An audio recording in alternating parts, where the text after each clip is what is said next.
Research papers might become one of the most common assignments as you progress through your college career.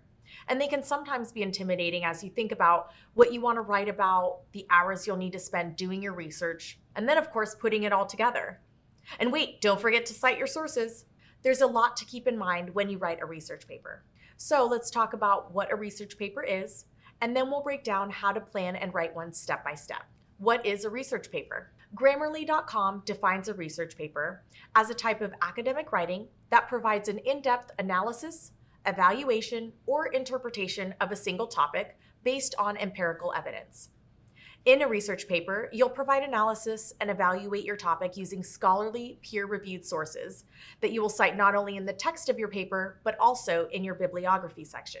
Research papers should use declarative language, which means that first-person phrases like I think, I feel, or I believe should not be used. Instead, simply state your point in a formal, direct manner. Research papers may vary in length, and your topic or assignment instructions will dictate how long your paper should be. You may be assigned a word count or a page length to meet.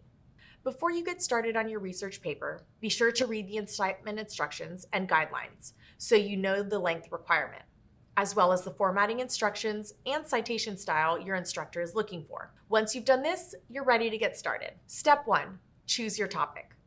This is an important decision. You want to choose something that you're interested in while also making sure it's not too broad or too narrow. You should be able to gather enough information about the topic to fulfill your assignment requirements and to cover the subtopics or topics within your topic. For the sake of this example, let's say the topic you've chosen is to argue that social media has more positive impacts on people's lives than negative. As you consider your topic, think about the point or points you want to emphasize in your paper as you continue to the next step. Step 2, gather your sources.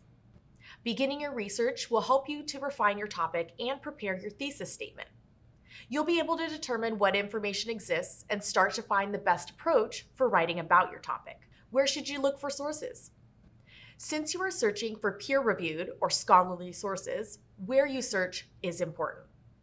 First, many colleges and universities provide access to online libraries or databases where you can search specifically for scholarly sources. Google Scholar is also useful as you search for sources. You'll also want to know what sources are primary versus secondary sources.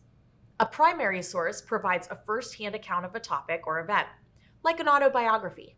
Secondary sources are slightly removed, perhaps a biography written by a second-hand source, a book or article that uses primary sources, or a review or critique. While you are doing your initial research, simply skim your sources, then make a list of sources that appear to be useful. You'll have time to read your items fully later, but you'll definitely want to keep track of what you found. Step 3, create your thesis statement. This is a very important step in the process because a thesis statement clearly defines exactly what you will be arguing in your research paper. The thesis statement is often the very first sentence a reader will take in, or at least one of the first. It will tell them what they can expect to discover as they read on. So, using our social media example, your thesis might sound something like, social media has improved the lives of its users by fostering connection that spans the globe, providing fast access to information and news, and allowing for communication during natural disasters and emergencies. This gives you and your reader a clear focus for the next step. Step 4, support your thesis with research. Now is the time to go back to those sources you gathered and really dig into your research. Read your sources, take notes, highlight phrases you may want to quote or paraphrase in your paper.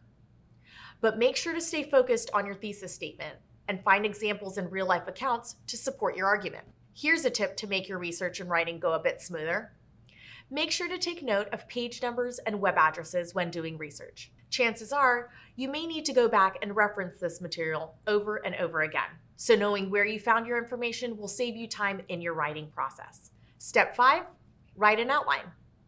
Creating an outline is an integral step to organizing the information you want to cover in your paper and to making sure you address every point you'd like to make.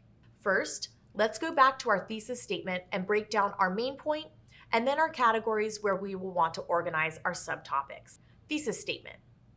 Social media has improved the lives of its users by fostering connection that spans the globe, providing fast access to information and news, and allowing for communication during natural disasters and emergencies. The main point?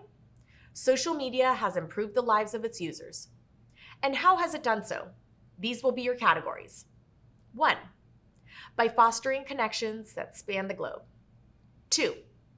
By providing fast access to information and news. 3.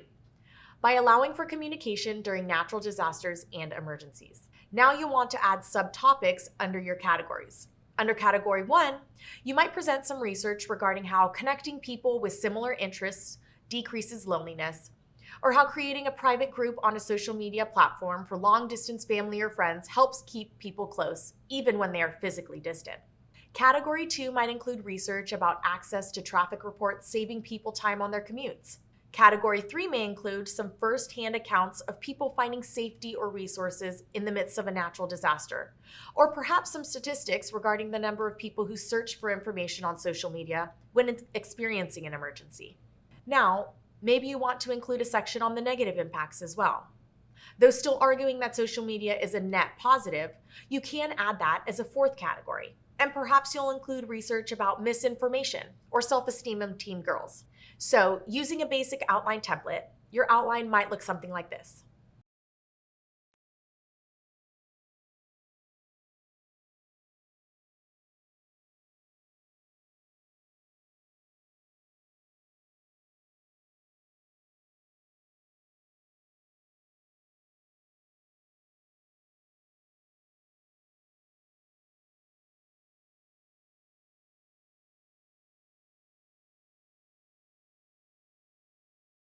You can get as detailed as you like in your outline without actually writing your first draft. So when you move on to the next phase, you'll have your structure, flow, and evidence mapped out.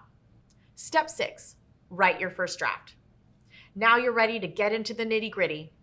If you've never written a research paper, or if you're somewhat new to it, starting this step can be difficult. Where do you even begin? Fortunately, you've already developed your thesis statement. So a good way to start your introduction is to set up your thesis. Provide a few sentences that lead up to your main point. For this topic, you might start by saying, since the advent of social media, many parts of our lives have been altered. And you're off. Since you have different topics you want to cover, you can clearly define sections using headers, and as you move from section to section, be sure to consider the flow of your writing and try to create transitions that make sense. As you write your paper, you must make sure to cite your sources. And if you are using a direct quote, it must be in quotation marks. The way you cite your sources, whether in text or in bibliography, will be determined by the formatting style, which will be part of the assignment instructions. Common styles used for research papers include APA, American Psychological Association, and MLA, Modern Language Association. Of course, it is crucial that your paper is an original work that demonstrates your understanding of a topic. Citing your sources correctly and using quotation marks where needed will help you avoid any issues with accidental plagiarism. There are many resources available online to help you with your formatting and citations. Remember, this is your first draft. It's okay if it isn't perfect. You'll be able to go back and make revisions. That brings us to Step 7, proofread and edit your paper. Now is your opportunity to really refine your writing by making sure your spelling and grammar are up to par and that all of your points are made clearly. A couple of very helpful tools during this process are the spell check on your word processor, and adding the Grammarly attachment can offer suggestions for more succinct and clear writing. One common practice is to read your paper out loud to yourself. You can also have someone you trust read your paper for you to help you catch any spelling or grammar mistakes and provide you with feedback.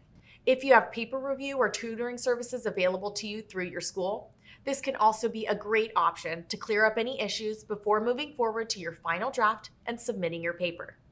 Step 8, create your final draft and submit.